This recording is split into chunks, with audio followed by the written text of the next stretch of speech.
Hello all. It's been a while since I've made a little video, so I thought that this most recent exciting news that has come out about the National Association of Realtors' big proposed $418 million settlement would warrant a video. I'm going to put some more information down in the actual email as well, just some highlights, but I wanted to address this a little bit. First of all, just to tell you that this is a proposed settlement. It hasn't actually been approved yet or agreed upon, so it's still a little bit complex. And then also, really, bottom line is what most people are asking me is like, how is this affecting the buyer and how is it affecting the seller? So you as a buyer and you as a seller, how is this big settlement from the National Associations of Realtors, or NAR, going to affect you as a buyer, you as a seller? And you know, I think a lot of this we're not going to know for sure until it's been in effect for a few years, right? We won't see kind of long-term effects or anything for a little bit, so we won't know right away. However, I do have a few thoughts on this. As you can imagine, I'm not opinionated at all, am I? But this is going to be very interesting to see how it affects everybody. So let's first talk about the kind of immediate things it's going to, in order for the buyer side. Sorry, I'm kind of tripping over my words because I have so many thoughts about it. But the first thing is that the buyers now are, like they have always had, a choice in who is representing them. You know, if you've ever bought a house, that you've had a choice in who you want representing you to help buy the house. Hopefully it was me or Alan or Jennifer, one of us. But prior to this, it was only recommended and sometimes used that you use a buyer broker agency agreement or contract. So when you go to sell a house, you have a contract to list that house, right? Well, when you're a buyer and you're going to buy a house, you don't always have a contract with your realtor saying you're hiring them. So this is one of the things that is now becoming mandatory, is a contract that the buyer has to sign, entering into an agreement, essentially saying you're hiring the realtor, you're hiring me to represent you. And part of that hiring process is compensation. So there'll be talk about compensation in here. Typically, the way that compensation used to be done, and probably still will be, is that when you sell a house, it's typically a fee, anywhere from 5 to 6%, kind of depending. And then of that fee, the realtor splits that, usually with a cooperating buyer's agent. So it's just called a co-op fee. So that agent doesn't typically make that entire amount, right? They're saying, hey, if there's a buyer's agent out there who has a buyer for this house and you bring that buyer to us and we go under contract, then I'm going to split this compensation with you, or commissions, right?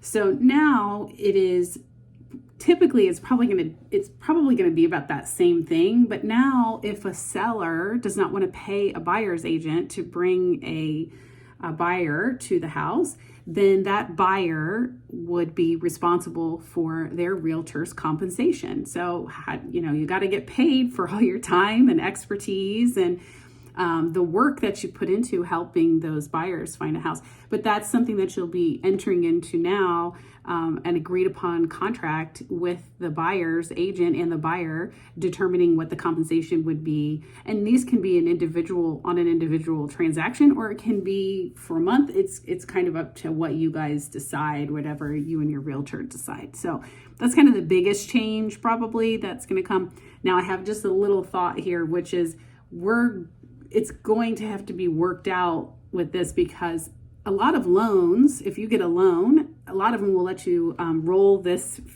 compensation fee into the loan. However, there are a couple of loans that don't allow this, specifically the VA loan. They specifically prohibit a buyer from paying a buyer's agent. So this is going to be a problem, and they're going to have to find ways to work this out. We just don't know what it's going to be yet.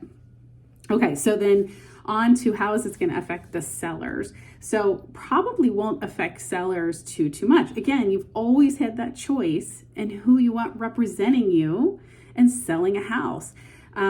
And before it was you wrote it in the contract as a fee, usually between 5 and 6%, and then that realtor takes that, and then they usually split it with the buyer's agent. Well, a seller can decide whether or not they want to pay only the listing agent, or if they also want to offer it to a buyer's agent too. And so they have a choice. Now, here's the thing: they've always had a choice. This is not something that's new, but it's just now specifically stated as such. The other thing is that in the MLS, which is typically where all the listing information goes, it used to be that they would put it into the MLS on what the compensation for a buyer's agent would be. And now that is no longer allowed to be in there. So you have to, I guess, call the listing agent, find out if there is some kind of a co-op compensation, and just figure it out from there. So those are kind of the biggest changes. And honestly, it's not going to be big changes.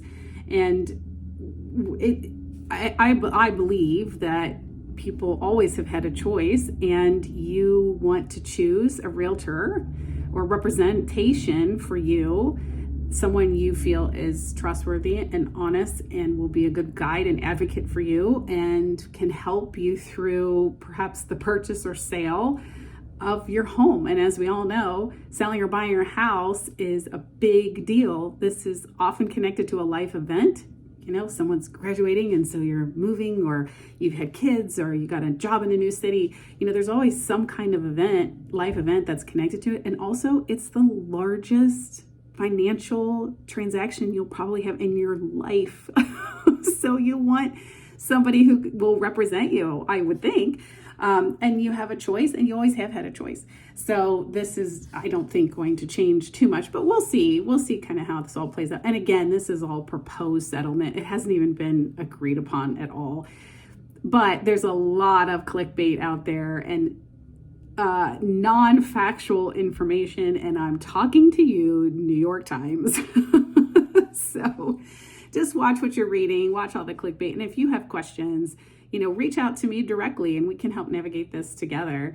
So I will continue to provide a level of service that I always have and work for you 100% and be transparent as I always have. So if you have any questions, reach out, and thanks for watching.